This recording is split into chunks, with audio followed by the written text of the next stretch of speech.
V glavnem na področju prekarne želimo nekoliko tudi davčno razbremeniti to davčno progresijo, da bi predvsem srednji sloj imel več.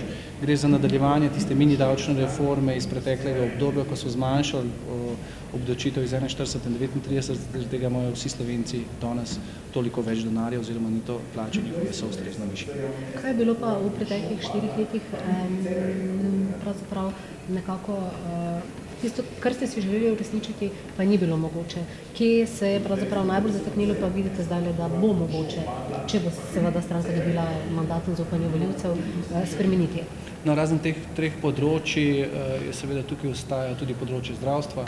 Področje zdravstva, seveda so interesi tukaj veliki, gre približno za 3,2 milijarde različnih interesov. Stranka poskuša na tem področju narediti strukturne reforme. Sami lahko opažate, kako težko je izvajati strukturne reforme v Sloveniji.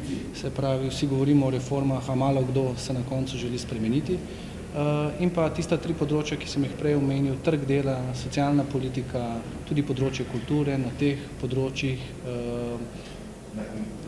želimo doseči znatno večji napredek.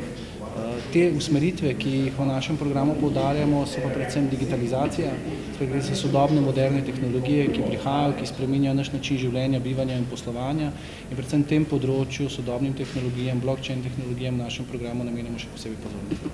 Hvala vam.